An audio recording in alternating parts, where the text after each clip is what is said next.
So when I was asked about the topic, what topic I wanted to speak about, I suggested the following topic, and I'll explain why before I begin. And that is how to stay positive in a negative world. And the reason why I chose this topic is because there's a lot going on right now. And there's a lot going on in the media, there's a lot going on for us as Muslims collectively, and there's also a lot going on obviously for us in a personal level, and it becomes very, very difficult sometimes to stay positive. What I want to do is I want to just go through a few steps, a few tips, things that I personally have seen the effect of, and use that as sort of a way to help us stay afloat, because the reality is about life in general, and this is something that Allah has told us again and again in the Quran, that Allah and His Messenger have told us, that we are always going to be faced with different kinds of weather. As you can see right now, it's raining right now. And no one, no matter who they are, no matter how much money they have, no matter how much power they have, can stop the rain, right? If we go to Trump right now and ask him, yo Trump, you're the president of the United States, so could you kindly make it stop raining here in Indiana? There's absolutely nothing he can do, right? And that's because this is not something that anyone has any power over. But as you see, is anyone in this room getting wet? Is anyone right now getting wet? No. Why aren't we getting wet? I just said we can't stop the rain, right? But we're not getting wet either. Why? And that's because we're inside of a shelter. And so the reality is that we don't control certain things about life. That's just a fact. But what we can control is where we are when that weather hits. What we can control is, so if it's cold outside, I can't make it warm, right? We don't control the sun. But what I can do is put on a coat. I can put on gloves. I can put on a hat. And so what I've done is I've found a way to cope. I've found a way to survive the weather, even though I can't control the weather. Does that make sense? I've found a way to stay dry, even when it's raining outside. That is what faith gives us. Faith gives us a way to stay inside a shelter, to stay dry even when it's wet outside. And even when there are storms. So what kind of storms do we have here? We have tornadoes, right? Now, even if there was a tornado, even if I had severe weather outside, there is a way to protect myself. I can go into a basement. And so the reality is that even when we have storms hit us in life, if we learn certain skills, if we learn how to be inside of the proper shelter, we won't get destroyed. And so weather will come, weather will go, hardships will come, hardships will go, fitan, tests will come and tests will go, but we will survive. Does that make sense? And to survive a storm requires certain things that you have to do. To survive the weather that comes in your life, there are certain skills. And the reality is that if we are in the habit of staying within shelter, then we will be able to survive our storms. The question becomes, how do I stay within shelter? And moreover, how do I build a shelter? Okay, I like to use this example because we all know the story, and we all, I think it's very illustrative. How many of you remember the story of the three little pigs? Okay, so like 3 of you. That's fine, I'll remind you. So the story of the 3 little pigs goes like this, yeah? There are 3 little pigs. One is really lazy, and one is sort of lazy, and one is not lazy. He works hard, okay? So the lazy one builds a very weak shelter. The lazy one builds a shelter out of something like straw or something. And so this house is not very strong. Then you have the next pig, and this pig is not quite as lazy, so he builds his house out of twigs or something like that, okay? And then you have the third pig. The third pig is working hard. So the third pig builds a strong shelter, puts in the time to make that shelter out of brick. All right. So now what happens is you have the big bad wolf come, yeah? And now the big bad wolf, does everyone know what he does? He huffs and he puffs. You know there's teachers in the room when you know exactly what the big bad wolf does, right? So he huffs and he puffs and he blows the first house down. And the reason why is because it was very weak. And then the next house, he huffs and he puffs and he blows that one down because it was also weak. But what happens with the third shelter, the one made of brick? The third shelter, he huffs and he puffs, but he can't blow it down. Why? Because it was solid, it was strong. Now here in life, we have all types of big bad wolves, okay? We have some that look like Trump. We have some that look like financial problems. We have some that look like different kinds of trials. So what we have in life is we have different things that come and huff and puff at us and try to do what? Blow our house down. Blow our house down. To break us down. To make us, to basically destroy us or to make us weak. And the reality is we can't stop the wind. We can't. We can't actually stop a wolf from doing what wolves do. What do wolves do? They huff and they puff. But what we can do is build a strong shelter. You understand what I'm saying? So now the question I get to, or the point that I'm getting to, is how do we build a strong shelter in life? How do we can't be, delusional and think that the sun is always going to be out in life, right? We can't be delusional and say, well, in my life, it'll just never rain. Because if we are that way, it's like, I read this quote recently and it said that if a person only travels when the sun is out, they won't ever end up at their destination. And the truth is that we have to keep going in life even when it's not perfect, when life is not perfect, when things are difficult. So the question becomes, how do we build that strong shelter made of brick? Yeah, and be able to handle the weather of life. Fair enough? So this is the reason why I chose this topic. So what I'm going to do is I'm actually going to just give you guys 4 pieces of advice, all right? And within those 4 pieces of advice, there's going to be sub-advice. Cool? So to begin with, I want to tell you this, and that is there is something within our power that has a very profound effect on our life, on our psychological state, and on our spiritual state, and on our emotional state. And that is something called focus. Focus. And this is something I emphasize a lot, and I will emphasize again. What you focus on grows. So whatever you focus on in your life is going to actually start to grow.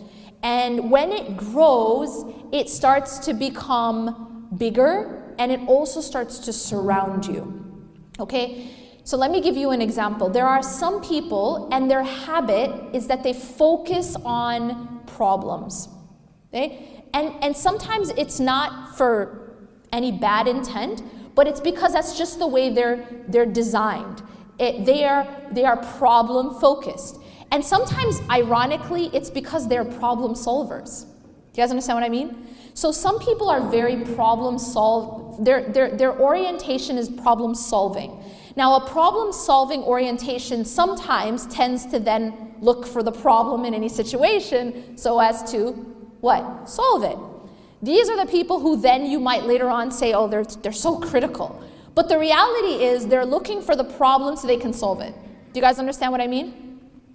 Now, what happens with this, and this is a subtle issue, yeah, is that when you focus on problems in a situation, see, there's no situation that's ever going to be perfect, is there? Are you ever going to have a perfect situation in this life? No, it goes against the definition of dunya. Dunya, by definition, is imperfect. Everyone with me? So there's always going to be a problem. There's never going to be a perfect situation. So, but if you focus on the problem in every situation, here's what happens to it. It starts to look bigger than it is. And it will actually start to consume you. Everything that you talk about will be the problem. Everything that you think about will be that problem. Everything that maybe you post about will be about that problem. Everything you read about will be about that problem. Do you understand? And this actually becomes a pitfall that sometimes happens even to Islamic workers. So for example, an activist, mashallah, is working for a cause. And that's amazing work. But an activist has to also be careful because, for example, I'll give you an example. An activist who is fighting against Islamophobia, all right? So their work is extremely important, right? But if an activist who's fighting against Islamophobia only is reading about Islamophobia, only is talking about Islamophobia, only is posting about Islamophobia, only is discussing, you understand what happens? Do you know what happens to that person? It will start to affect them. And the reason it'll start to affect them is because everywhere they're looking, everywhere they're thinking, everywhere, it's actually the focal point is a problem. Because Islamophobia is a problem, right? And racism these are problems. But what happens is if that becomes the focal point, the only focal point in that person's life, it will actually start to affect their emotional, spiritual, and psychological state. Because what happens is it will change the way you view the world. You'll notice, okay, put aside activism for 1 second. And let me re-emphasize, this is extremely important work. This isn't to say that this isn't something that's necessary. It is. But right now what I'm saying is something subtle, and that is that we have to be mindful, regardless of our work, of what our focus is. Okay? Our focus, we have to be mindful of what is our actual focal point. But putting that aside for a second, activism, just think for a moment about just a regular person, not necessarily an activist, but their entire conversations. Like, for example, every time something bad happens, or there's some sort of fitna, some sort of like calamity we're dealing with, or even as a community, and all of a sudden, every single conversation is just about that problem. Right? That's all they have on their news feed. That's all they talk about. That's all they're posting about. Does anyone know, how does that person start to feel? Or maybe it's you. How do you start to feel? What ends up happening is you actually start to feel weighed down. And what will happen is almost a person like who's only having that as surrounding them will start to easily fall into despair. And moreover, it changes the way you view the world. So now if the only thing you're reading about is hate crimes, okay, that's it. That's day and night you're reading about hate crimes. Day and night you're talking about hate crimes. Day and night you're posting about it. What you're gonna do is almost like you're seeing the world in a negative way. And so you will maybe you'll feel that people are more antagonistic towards Muslims than they actually are. And that's because it skews the way you view your reality. So then what's the balance? Because you might say, well, okay, well, what are we supposed to do? Are we just supposed to dig our heads into the sand and pretend that this isn't happening? And my answer is no, absolutely we don't dig our heads into the sand and pretend this isn't happening. But again, and I emphasize this, it's about your focal point. Yes, we should be aware. Yes, we should be active. But make sure that your focal point is not the problem itself. That your focal point, and I'll give you an example of what I mean. When Musa alayhi salam is standing in front of the Red Sea, right? And he has an army behind him. And he's got a very serious problem, okay? He's got a giant body of water in front of him. And he's got an army behind him, and he looks trapped. But what was his focal point in that moment? Anyone? Allah. Do you see the difference? It's not that he was in denial of his reality. His reality was that he's got an army behind him and he's got a Red Sea in front of him. But his focus was not on the Red Sea, and his focus was not on the army. And in fact, you see the contrast between him and Bani Israel. Because Bani Israel were focused on the army. فَلَمَّا تَرَاءَ الْجَمْعَانِ قَالَ أَصْحَابُ مُوسَى إِنَّا لَمُدْرَكُونَ. That when the armies, the groups saw each other. So you have Bani Israel, the children of Israel, seeing the army. When they saw each other, the people of Musa alayhi salam, Bani Israel, what do they say? What's their response? Because what's their focus? Their focus is on their army, right? We're doomed. And that was their response. Inna la mudrakun. Indeed, we will be overtaken. They fell into despair. And the reason they fell into despair, it was because of their focus. Make sense? Inna lamudrakun, they said. And then Allah tells us what Musa alayhi salam says. Qala kalla. You see like a complete contrast. Qala kalla. He said no. And kalla in Arabic is a very emphatic, no way, absolutely not. It's all of that in just one word. Kalla.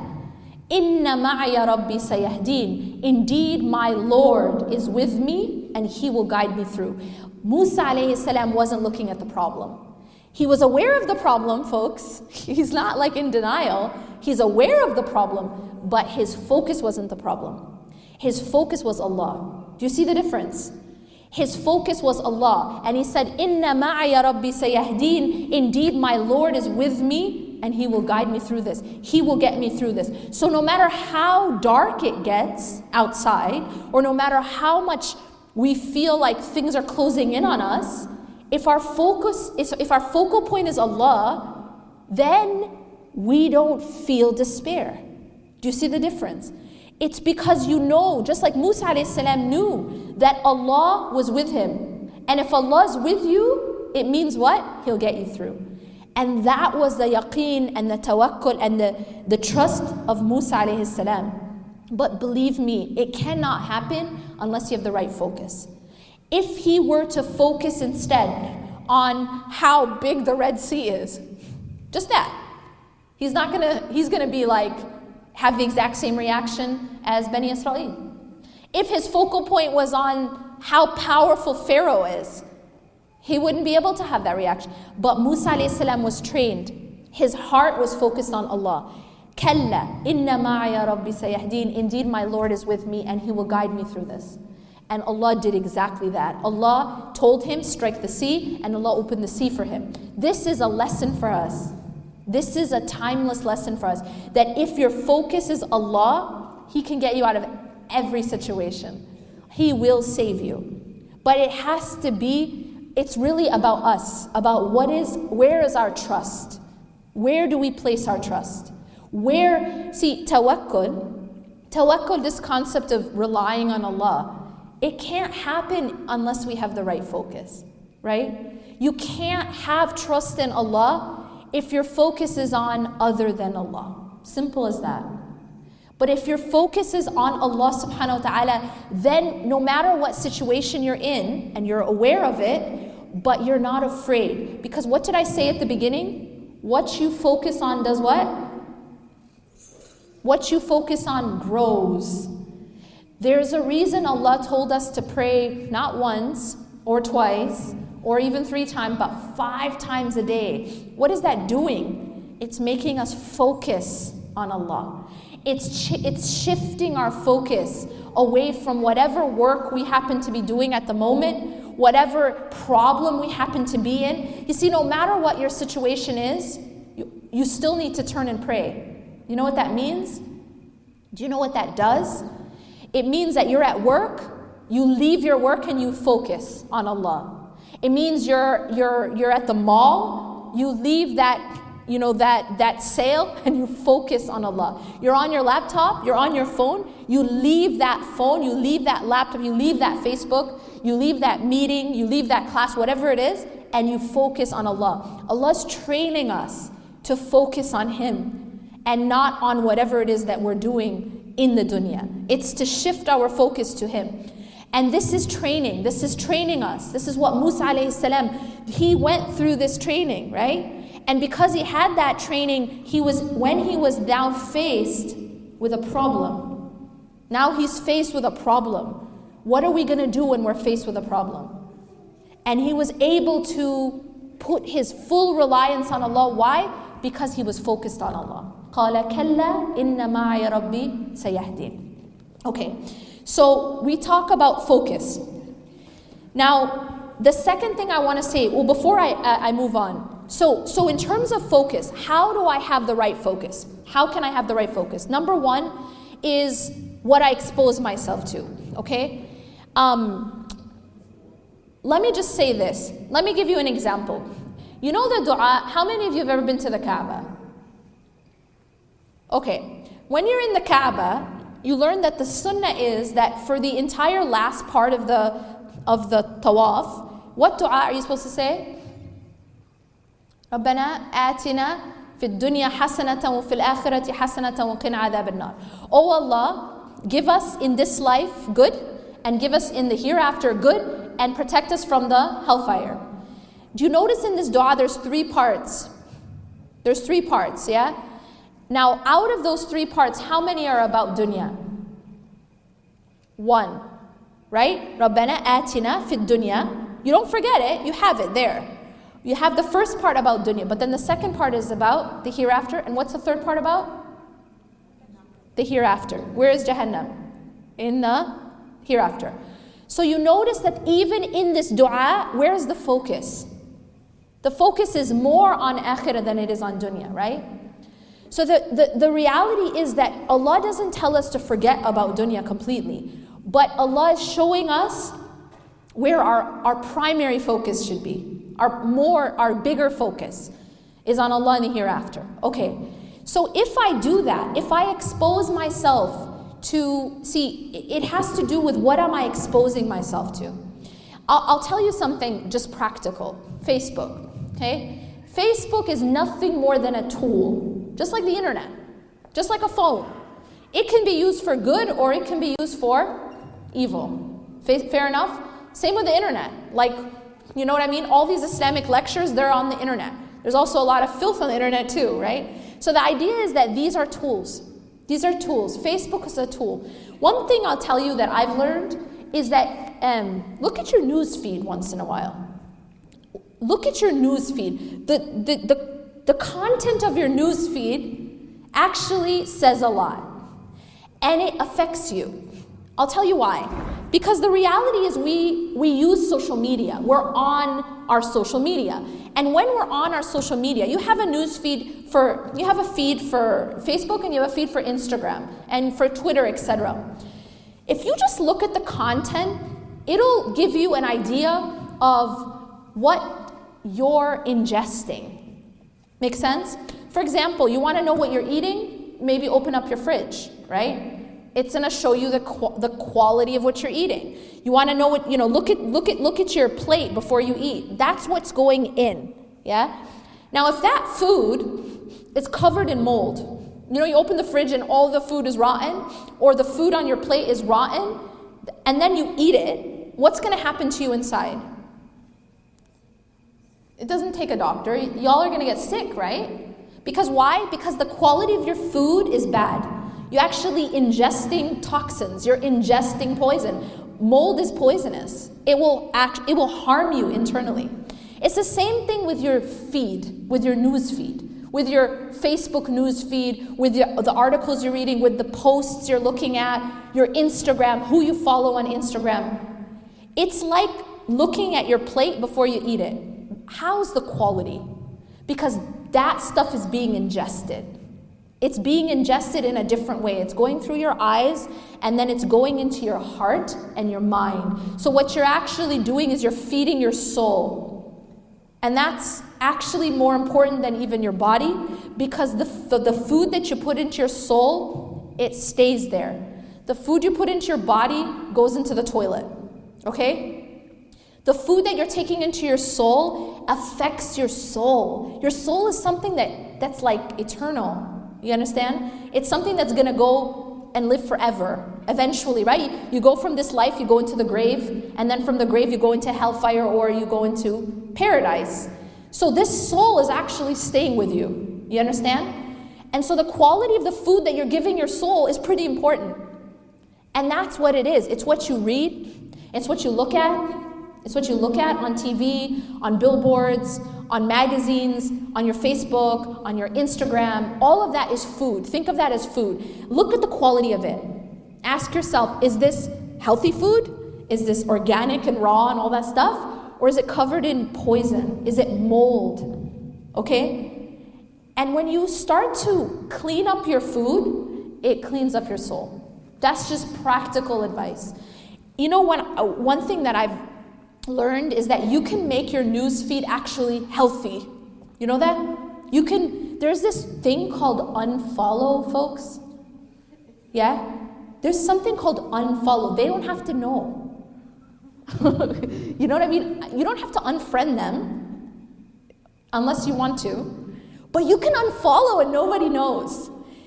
If somebody is posting garbage, or just like they ate a burger and then they ate a different kind of burger and that's it. That's okay. So there's ranges of different kinds of food, okay? There's absolute poison, I get it. And then there's amazing healthy food, but then there's something in between which is just useless.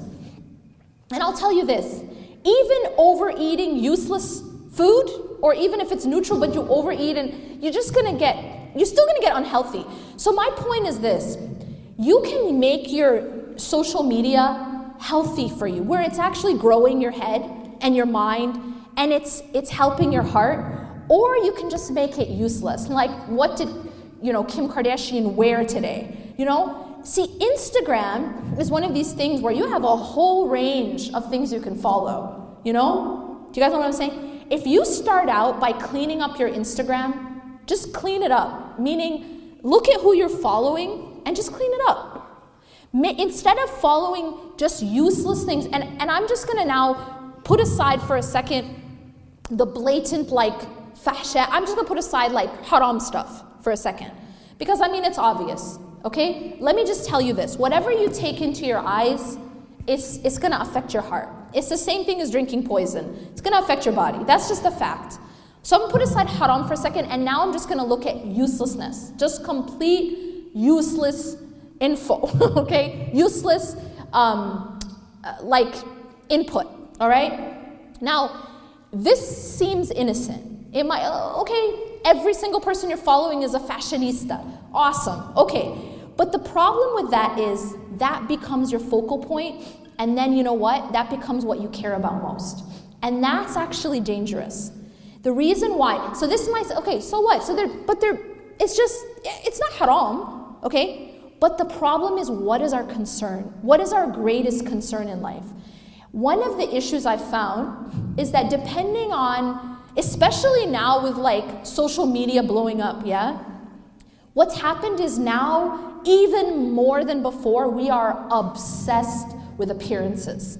Obsessed with appearances. What does that mean? It means that how I look, how I dress, how I appear becomes of utmost importance, more than anything else. And that in and of itself isn't healthy, okay? Because what it's done is, it's skewed what's really important.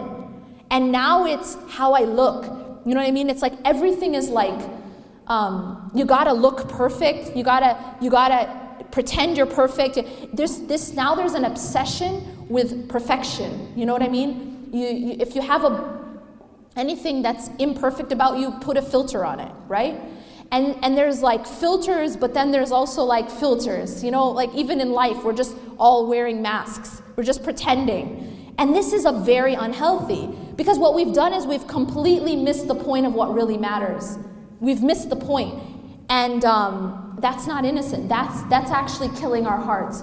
One of the things that you'll find is that there's a few things that can kill the heart. There's a few things that can kill the heart.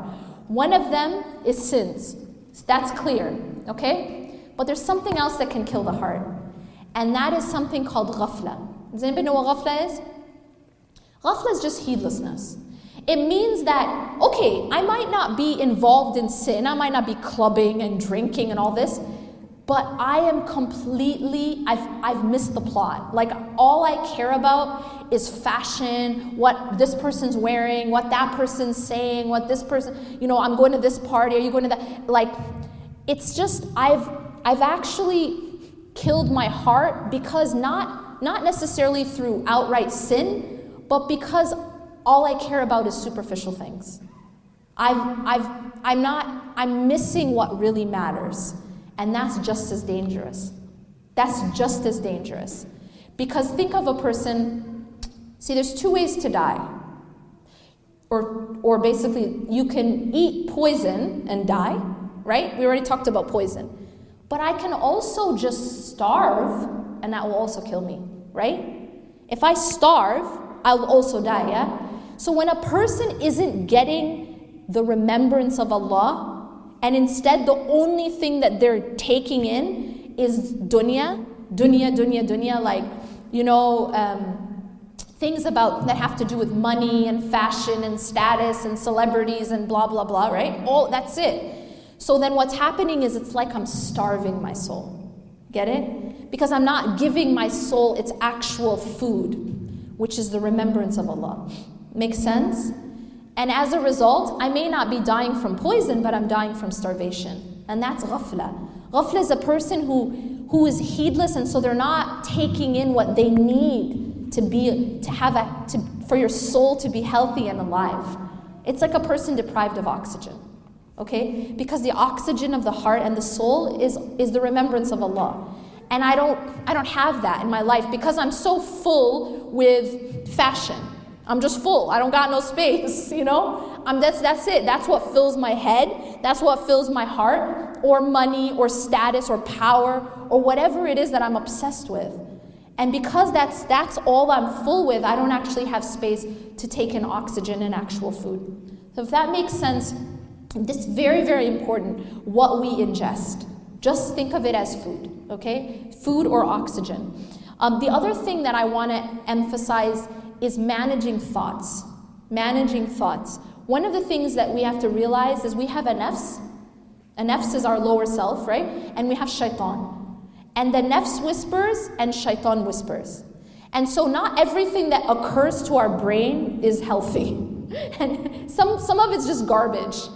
Just complete garbage. So we have to be very careful about our thoughts. Managing the thoughts. If you don't manage the thoughts, it's sort of like you're in your house and you just it's nighttime and you're getting ready to go to sleep. You have your family, you have valuable things in the house, but you leave the front door wide open. You leave the windows wide open. And then robbers come in and you're like, wait, what happened? Well, whose fault is it? You left the front door open. You left the windows open, so a robber came in and took stuff that you care about. This is the problem with our mind. If we don't we don't guard our mind, our thoughts, and we don't guard our heart, then what happens is we're leaving it open to all these different suggestions. Suggestions of shaitan, suggestions of the nafs. And this will have a very poisonous impact on the condition of our hearts and the condition of our minds. Because shaitan is there pouring filth in our mind. And he will put lots of negative thoughts in our head. If we entertain these thoughts, it's like, so the robber comes in, because you left the door open, and then guess what? You say, hey, have a seat. Have a seat, have some food. You know what I'm saying? Stay for a while. That's pretty insane, right? But that's what we do with these shaitani thoughts. Negative thoughts. Thoughts about Allah. Even negative thoughts about yourself. Don't think that you're holy because you're hating on yourself. That's not righteousness to have self-hate. Self-hate is actually from shaitan. I'm going to repeat that. Self-hate is from shaitan. These deprecating thoughts about yourself, that's not from Allah. That's actually shaitan, because shaitan knows that if you hate yourself, then you're not even going to have the energy to want to worship Allah or repent or anything. Because hating on yourself is like beating yourself. If someone's beat up, where's going to be their energy to do anything? They're going to become totally, paralyzed. And so self-hate, these thoughts, these bad thoughts about yourself, they're also shaitani. That also needs to be blocked. Those things need to be, don't allow those in. And then once they come in, you give it a place that you give these thoughts, you engage them, you even feed them. That's like taking a robber and feeding him, Like, here, have some food, get stronger, stay a while, here's a room, here's a guest room, go ahead and stay the night. No, you don't let these things in, you block these thoughts. A thought that is self-hating or a negative thought about Allah or about any of these negative thoughts, do not entertain them. A'udhu billahi minash shaitanir rajim. Replace them with positive thoughts. Do not feed negative thoughts. Realize that your brain, your mind, your thoughts, the suggestions that go into your heart, guard it like you guard your house. guard it. You know what I mean? Keep it clean in there. Don't allow a robber come throw filth inside your house, okay? So that's very, very important in staying positive. It's extremely important. What you think about, what you see, what you read, what you ingest. So far, what have I said? I've said just like with your body, what you eat, yeah? Same thing. What you're ingesting of data, things that you're reading, things that you're seeing, things that you're listening to. Manage these things just like you manage. If you want to be healthy, you manage what you eat, okay? Same thing. And you don't starve. Don't only be looking at things that are useless, okay? Because then you're not feeding your soul the food that's keeping it alive. And that's through the remembrance of Allah subhanahu wa ta'ala. So make sure that your diet is good, what you're ingesting, what you're taking in is good, and also make sure that you're not letting in these poisonous thoughts. Guard your house, your heart and your mind, all right? Number two is this. There's going to be fear. There's going to be things you're afraid of. And I'm just going to make this one really simple. Turn your fear into dua. Turn your anxieties into dua. Meaning, I'm scared of something. I'm terrified that XYZ is going to happen. Everyone has fears, right? Now, how do we typically deal with fear? What we typically do with fear is we feed it. How do we feed fear? By just thinking about it. And then all these scenarios come, right? I'm afraid of something happening to someone I love. So what I do is I think of all the different possible ways that something could happen to someone I love. I think of this scenario and that scenario. All I've done is I'm feeding the fear. I haven't actually solved anything. Instead of feeding fear, turn it into dua. That thing that you're afraid of, make dua about it. Simple as that. Immediately stop it, stop the thought, and then turn and focus that feeling of fear and anxiety into making dua. Ask Allah for protection. And then after you've done that, put your trust in Allah subhanahu wa ta'ala. I've given it to Allah. And don't keep feeding that fear. Make sense? Okay, number 3. Take your pain, so the things that happen in your life that hurt you, things that happen that disappoint you, and turn it into growth. So use those things that happen, take the lessons from them, and grow, and continue to become a better person. And let it make you more compassionate. See, the thing is about, if you look at all the prophets, peace be upon them all, they all went through challenges in life. And you know, one of the things that these challenges do for people is it increases their empathy. It increases their compassion for others. That when you've been through something tough, you feel for others. Yeah, you feel more mercy and compassion for others. Let it make you a better person. Don't let it harden you. Let it soften you. That when you go through difficulty, let your pain soften you, not harden you. And one thing I want to remind you of is this. There's a hadith in which the Prophet ﷺ says, عَجَبٌ لِأَمْرِ الْمُؤْمِنِ. The matter of a believer is strange. أَمْرُهُ كُلُّ خَيْرٍ. That all of his or her matters are good. If there's something that you want, you're grateful, it's good for you. Something you don't want, something that hurts you, you're patient, is good for you. And this is only the case for a believer. Do you know what this hadith means? It means that no matter what happens to you in your life, as long as you respond with either gratitude or patience, is good for you. So you never lose. You actually never lose as long as you have faith and as long as you respond in the right way. So take your pain and turn it into growth and compassion and let it make you a better person. One other thing is, be mindful about this focus on your painful past.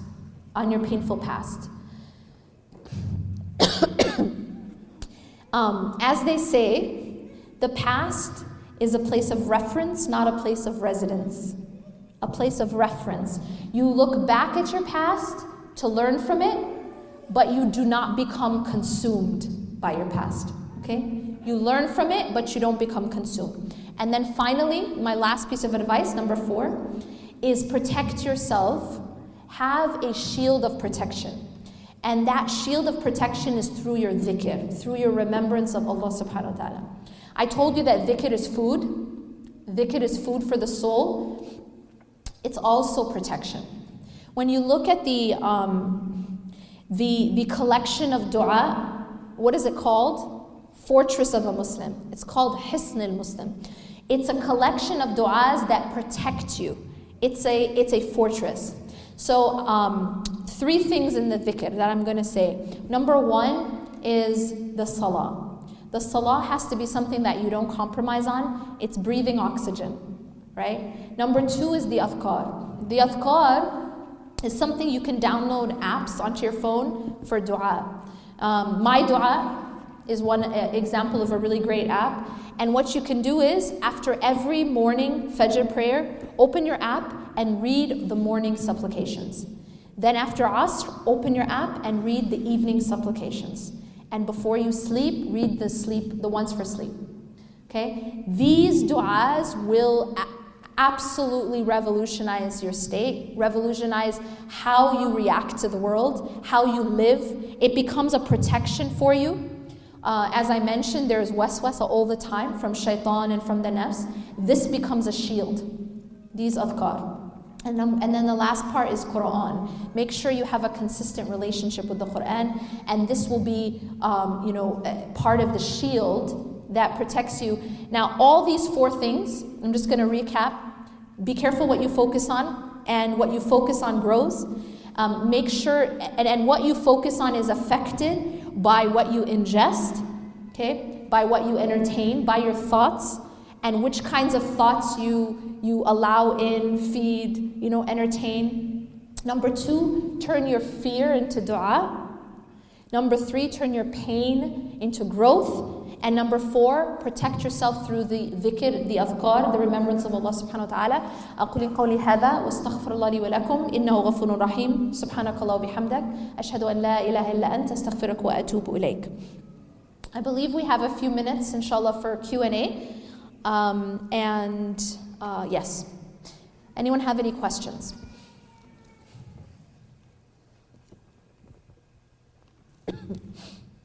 I guess I just explained everything just so perfectly that there's no... Okay, go ahead. You talk about of course, like your not always there to go up and protect. So what's your biggest advice? Because when it's up, we think we're on top of the world. Right. And then when it's down, it's very easy to fall into. So how do we go back from the lows? Okay, great question. I'll repeat her question.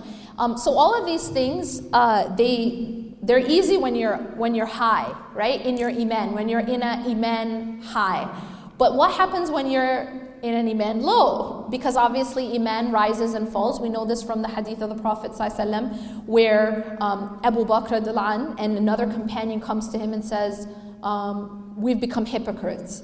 And he says, why? He says, because when we're with you, we see our iman is so high, it's as if we see Jannah and Jahannam with our eyes, but when we go with our families, our iman is different, it goes down. And the Prophet ﷺ said, if your iman was the same all the time as when you're with me, the angels would shake hands with you in the streets.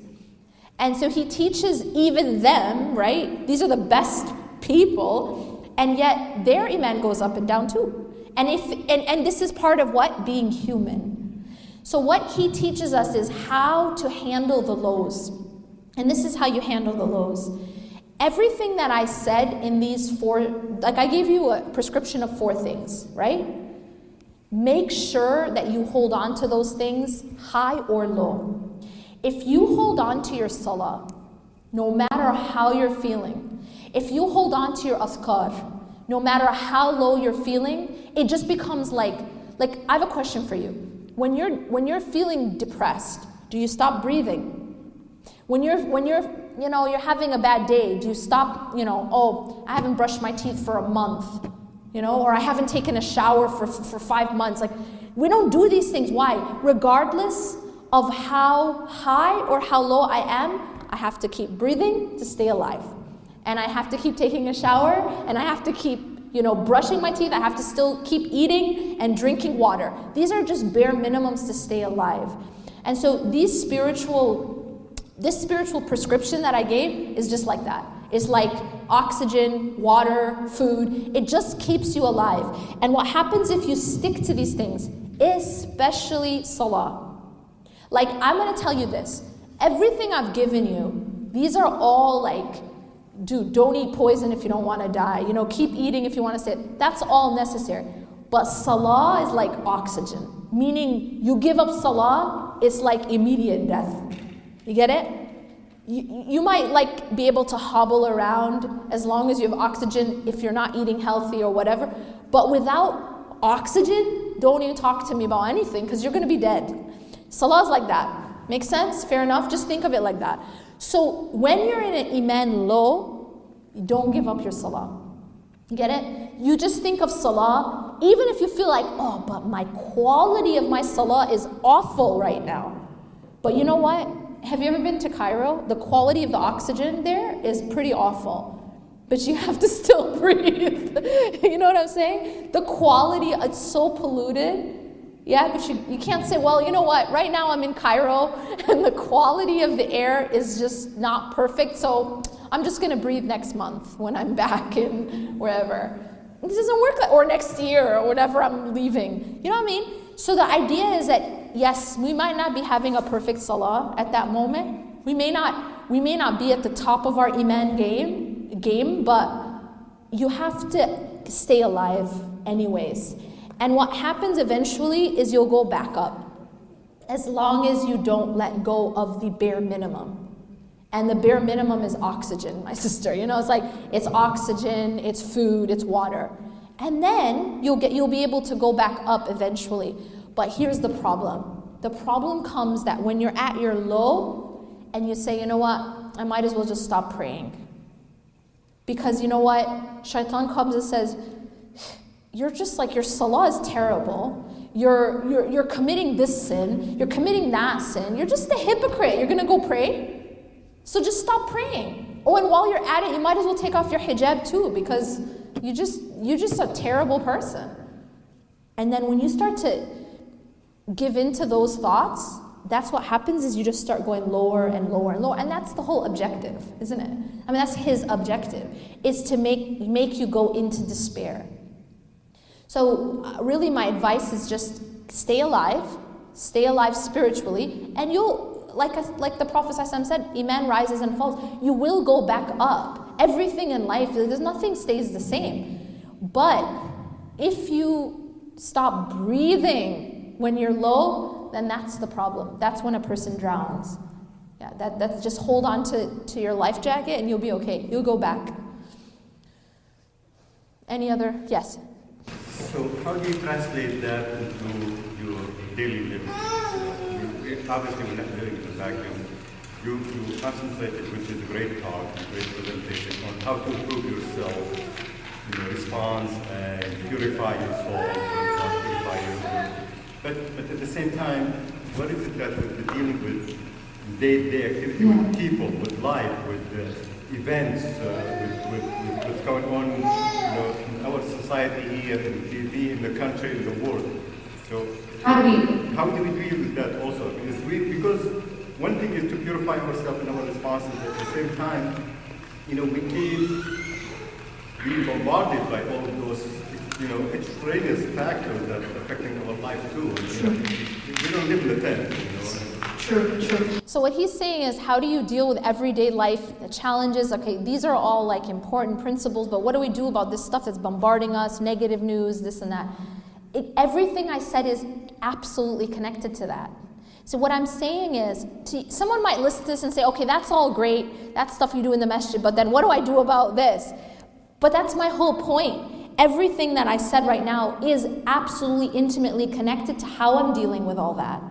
See, the Prophet ﷺ, when he said, let me give you an example. When he said that the people will soon come together to attack you, like people call one another to eat from their dish. And then the companions asked, is it because we will be small in number? And he said, no, you will not be small in number. But what will happen is that Allah will take the fear of you out of the hearts of your enemy, and in your heart will be something called wahan. And he said that you will also be like the froth on the ocean. On the ocean there's just these little bubbles. It has no power, no determination. It just goes wherever the tide takes it. And he said this disease that's in the hearts of the people, that's what's going to make them weak politically. Because he says your enemies are going to attack you. That's a political situation, right? That's a political circumstance, and it's external. But he's linking it to the internal. He's linking it to this disease called wahan. And what does he define it as? حُبِّ الدُّنْيَا وَكَرَاهِيَةُ الْمَوْتِ. It's the love of dunya and the hatred of death. So we can't actually separate these things. That our condition outside is connected to our condition inside. إِنَّ اللَّهَ لَا يُغَيِّرُ مَا بِقَوْمٍ حَتَّى يُغَيِّرُ مَا بِأَنفُسِهِمْ. That Allah doesn't change the condition of a people until they change what's inside themselves. I'm not talking that we don't work, or we don't do activism, or we don't get involved. Of course we do. We do. But we cannot neglect the internal work, because all the external work in the world will not be effective if we're not working inside. That's what the ayah means. إِنَّ اللَّهَ لَا يُغَيِّرُ مَا بِقَوْمٍ حَتَّى يُغَيِّرُ مَا بِأَنفُسِهِمْ. Allah doesn't change the condition of a people. We can do all the activism and political work that we want. We can bang our head against every wall, and we can try to be involved in every campaign, and absolutely nothing will change until we change ourselves. And that's my point. I'm not saying we only do one. I'm not saying we only read Quran in the masjid and do our adhkar. That's not it. That's not what I'm saying. But I'm saying without that, we're never going to see change. And it is not enough to just do activism. And it is not enough to just be involved in that campaign and this. It's not going to change our condition until I change inside. And so we have to do both. We actually have to do both. There has to be people working at different levels, but every single individual, this is a fard ayn. The fard ayn, the individual fard obligation, is the internal work. Yes, there's going to be people working external, this person's doing this job. We all have different roles, but the role that every single one of us has a fard ayn, like an individual fard, is internal. The tazkiyah, the purification and feeding of the heart and the soul, is something every single person needs to do. And when we start to change and purify ourselves inside, our entire condition will change. Allah subhanahu wa ta'ala promises. But it won't happen until we do that. And if we continue to neglect what's happening to us inside, these diseases that are taking over our hearts, we're never going to see change. And it's not going to matter how many political groups we're part of or how many campaigns we work. It's not going to actually change our condition. Yes. Yeah. So I work with a lot of people my age and then people who are younger than me even, and they we hold camps, we hold retreats, they come, and it's something that I'm noticing is becoming like a bigger issue is just like how to actually accept the negative, or that like bad things happen to them, and how you explain like why bad things happen. Because a lot of people are like losing faith in Allah, saying like Allah doesn't love me, I'm a bad person, this is why this is happening to me. Then they like leave the entire faith. So how do you even explain or begin to explain like why these things even happen? Okay, so to repeat her question, she's saying that a lot of people having faith crisis because they don't understand how this question of why do bad things happen to good people, and they can't reconcile it, and it makes them lose their faith, or they say things like God doesn't love me, and they just lose their faith. First of all, the reason why I quoted that hadith is because that hadith that I quoted, the ajabun li amri al-mu'min, the matter of a believer is strange. That hadith teaches us that bad things never happen to good people. That in fact, whatever happens to a believer is good for him or her. And it has everything to do with my response. Okay? But that's a different way of looking at the world. See, if I see everything that happens to me as a way to get closer to Allah, then everything becomes good for me, even if it's painful. Make sense? So, when you get a shot, suppose you're sick and you need a shot of medicine. And this medicine is going to actually save your life, but it has to be through a shot. What are you going to say? Okay, right? Yes, there's some temporary pain, but it's curing me. The needle has medicine that's curing me. That's a different way of understanding versus a child who doesn't understand. They're just going to look at that needle and just scream and cry and just be angry, right? Because they don't understand that it's medicine. So it has to do with, number one, it has to do with understanding that Allah Allah, everything Allah gives us as a believer is good for us, even when it comes through a needle. Even if it comes and I don't understand it. Another example is if we go outside now and your mom is picking you up, she's driving, and you ask her, where are we going? And she says, just wait and see. Are you gonna phone the police because you're really scared? Are you gonna be like, yo, 911, I'm being taken somewhere, I don't know where it is. Why aren't you gonna call the police? Because you trust your mom, that's it. But if it was a stranger that you didn't trust, you'd call the police. Do you understand? So the reality is that sometimes Allah does things in our life and we don't understand. We don't understand. He's taking us somewhere, we don't know where. But if you trust Allah, then you're not going to be scared. You're not going to be anxious and worried. You may not know, like in this example, you don't know where your mom's taking you, but you trust your mom completely. You're not worried that she's going to hurt you. But we don't have enough trust in Allah. This is the problem. So a lot of it has to do with getting to know Allah. Really. Like the answer to your question is, these people, these youth, it's about getting to know who Allah is. Because the more we know Allah, the more we put our trust in Him. If we know, first of all, Allah is Ar-Rahman Ar-Rahim. Allah is, He has so much mercy for us, even more than a mother for her child. If we knew that, if we really knew that, then we wouldn't be worried. You understand? Husn al-dhann billah. What's husn al-dhann billah? It means, just like remember you said you're not scared of your mom. Why? Because you know she has your best interest in mind. You're not worried she's going to take you, throw you in a ditch and leave you. You have a good opinion of your mom. See, husn al-dhann billah means you have a good opinion of Allah. You know that whatever Allah is doing with you is for your own good. That's part of knowing Allah. And when you know who Allah is, that He has your best interest in mind, that He's not going to hurt you, then it becomes easier to cope, even when you don't understand. Even when you have to take a needle, even when you don't know exactly where you're going, but you have full hope and trust in Allah, that He has your best interest in mind. So I mean, that's really what it is. It has to do with knowing who Allah is, and then putting your trust in Him and knowing that He's not gonna make you get lost or hurt you. Everything Allah does is for our own good. The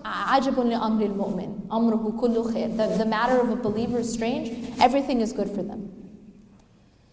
Any last question? Yes. Well said.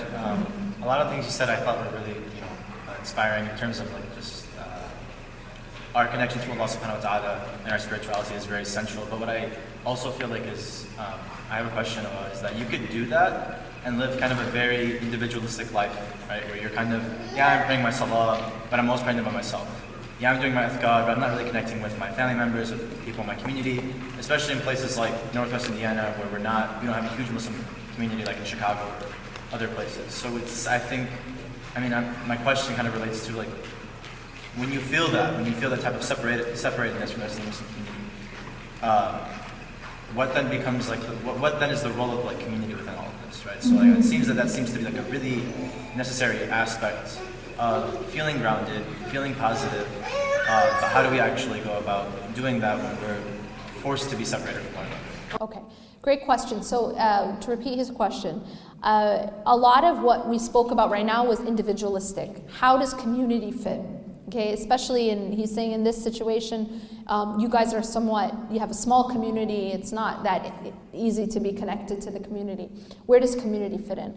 That's a whole, a discussion in and of itself. A lot of times I give this talk, and one of the take-home messages that I try to impart to others is this, to sort of summarize. If you study the ayah, the Quran and the Hadith and the Sunnah, you'll find that there's one theme again and again and again throughout the text, and that's this: the way we treat the creation is how we should expect the Creator to treat us. You're going to find this theme again and again. How we are with people, and it isn't only people, but even animals. You'll see this theme. How we treat the creation is how the Creator will treat us. And I give you example after example. The Prophet ﷺ said, have mercy on the people, have mercy on those who are on the earth, and the one in the heavens will have mercy on you. So mercy. And then the other side too, the one who does not have or show mercy will not be shown mercy by God. Again, that connection, that parallel. We're told, for example, in a hadith, that if we help another person in need, Allah will help us when we're in need. That if we say, if a person is in a difficult situation and we help them out of that difficult situation, Allah will help us on the Day of Judgment. And if we shield the flaws of another person, Allah will shield our flaws. And again, these parallels. So much so, to point out, the extent of this, the Prophet ﷺ says in this Sahih Hadith that he said that I prefer to walk with my brother/sister in their time of need than to be in i'tikaf in this masjid. And he's pointing at which masjid? Masjid al-Nabawi. Okay, so we're not even just talking about this masjid, may Allah bless your masjid, but we're talking about the Masjid al-Nabawi in Medina, where one prayer is equivalent to 1,000 in another masjid. He's saying that I prefer to help my brother in need, in his walk with my brother in their time of need, than to be in i'tikaf in this masjid for a certain period of time, not just one night. So this shows us the extent of our relationships with one another, how important that is with regards to our relationship to Allah. And one of the things that you'll find is sometimes the fastest way to, for example, get the forgiveness of Allah is to forgive someone who's wronged you. You know how I know that? Because in the Quran, in the time when Abu Bakr radiallahu anh, he found out that one of the people accusing his daughter or spreading the rumor about Aisha radiallahu anha was a relative. And a relative who he was financially supporting. Right? And Allah reveals a verse about this because when Abu Bakr radiallahu anh found out about this, all he did was stop the financial support. He didn't go looking for revenge or try to harm this man. He was financially supporting this man. All he does is withhold. What would we do? That's all he does, withhold the financial support. Allah subhanahu wa ta'ala reveals an ayah about this incident at this time. And Allah says, let them pardon and overlook. أَلَا تُحِبُّونَ أَن يَغْفِرَ اللَّهُ لَكُمْ? This is what Allah says. Let them pardon and overlook. Do you not love for Allah to forgive you? So you see the connection that's made here is Allah is saying that us forgiving this person who wronged us is parallel to Allah forgiving us. So Allah subhanahu wa ta'ala and His Messenger make these parallels all the time. How we are with people is how we should expect Allah to be with us. Very important. You cannot